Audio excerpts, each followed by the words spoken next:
सुप्रभात बच्चों। आज का हमारा टॉपिक है लिंग। आज हम लिंग के बारे में पढ़ेंगे। लिंग को इंग्लिश में जेंडर कहते हैं। आपने जेंडर का टॉपिक भी पढ़ा होगा तो और भी आसानी से आपको समझ में आ जाएगा। सबसे पहले हम लिंग के बारे में जानेंगे कि लिंग होता क्या है। एक शब्द के जिस रूप से स्त्री और पुरुष जाति का बोध होता हो, हमें पता चलता हो, उसे ही क्या कहते हैं? लिंग कहते हैं। लिंग के दो भेद होते हैं।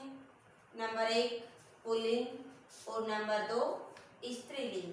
पुल्लिंग शब्द क्या होता है? पुल्लिंग क्या होते हैं?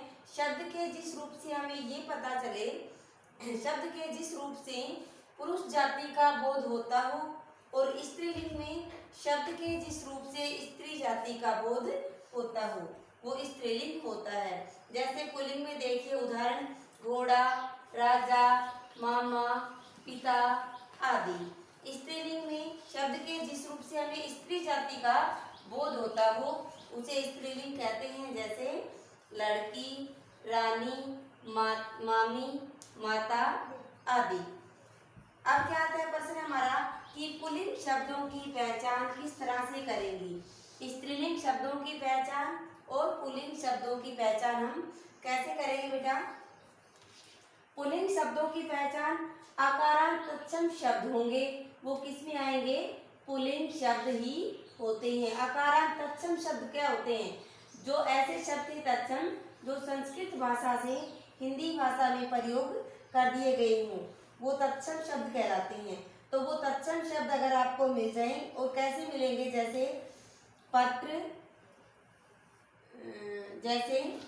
पत्र, वन, पुष्प, इस तरह के शब्द, ये आकार शब्द हैं, तत्सम शब्द हैं ये। तो ये किस में आएंगे? पुल्लिंग में आएंगे। हिंदी के आकारांत, देखो इसमें और इसमें अंतर है। ये आकारांत है, ये आकारांत है। ये संस्कृत के हैं और ये हिंदी वाले आकारांत शब्द हैं। ये किस में आएंगे? ये भी सारे पुल्लिंग में होते हैं। आगे हैं वृक्षों के नाम। जितने भी हमारे पेड़ हैं, इनके नाम भी किस में आएंगे? पुल्लिंग में ही आएंगे। कुछ एक अपवाद होते हैं, जिस तरह से शीशम, शीशम स्त्रीलिंग है, हमें नाम के अकॉर्डिंग ही पता चलेगा। मैंने तो लिख दिया कि वृक्षों के नाम किस में आते हैं? पुल्लिंग में आते हैं, लेकिन नहीं, कुछ एक अपवाद होते हैं जो स्त्रीलिंग में भी आते हैं। वो ज्यादा नहीं, कोई एक दो ही मिलेंगे आपको। मसालों के नाम भी किस में आते हैं? पुल्लिंग में ही आते हैं। मसालों में भी अपवाद मिल सकते हैं आपको एक दो, जो किस में मिलेंगे? आपको स्त्रीलिंग में मिलेंगे।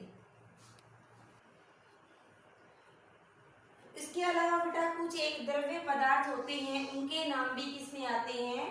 पुल्लिंग में आते हैं। द्रव्य पदार्थ जैसे दूध, पानी, शरबत, तेल आदि होते हैं द्रव्य पदार्थ में। दिनों के नाम जैसे सोमवार, मंगलवार, बुधवार, जो भी हमारे दिनों के नाम है, ये भी किस में आते हैं? पुल्लिंग में आते हैं। धातुओं के नाम भी किस में आते हैं? पुल्लिंग में आती हैं। जैसे लोहा, सोना, चांदी, तांबा। कुछ एक अपवाद हैं, वो किस में आ जाएंगे? स्त्रीलिंग में आ जाते हैं। इनके अलावा ग्रह होते हैं, उनके नाम ये भी किस में आते हैं?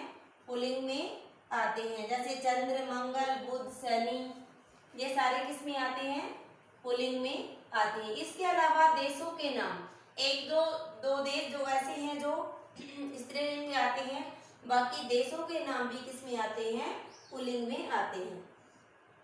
अब देखते हैं हम स्त्रीलिंग कि कौन से शब्द ऐसे हैं जिनका प्रयोग स्त्रीलिंग में ही किया जाता है, या स्त्रीलिंग शब्दों की पहचान हम कैसे करेंगे?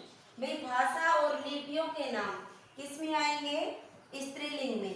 जैसे हिंदी, अंग्रेजी, अरबी, रूसी, तमिल, देवनागरी, ये सारी क्या है? भाषा और उनकी लिपि हैं। तो इनके नाम किस में काउंट होंगे? स्त्रीलिंग में ही होंगे। शरीर के कुछ अंगों के नाम, सारे नहीं, कुछ एक अंग तो पुल्लिंग में भी होंगे और कुछ एक स्त्रीलिंग में होंगे। स्त्रीलिंग में कौन से आएंगे?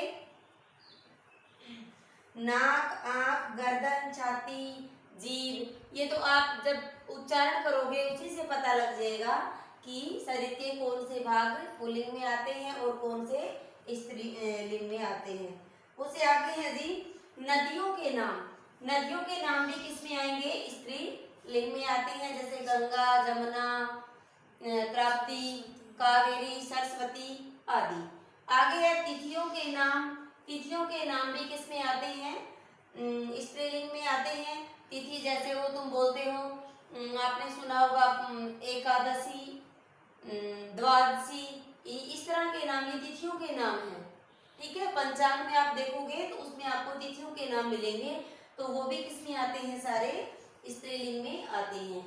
आपकी बुक में चैप्टर 5 के अंदर जो भी लिंग में जितने भी शब्द हैं उसमें से हाफ आज आप लिखेंगे और याद करेंगे। धन्यवाद।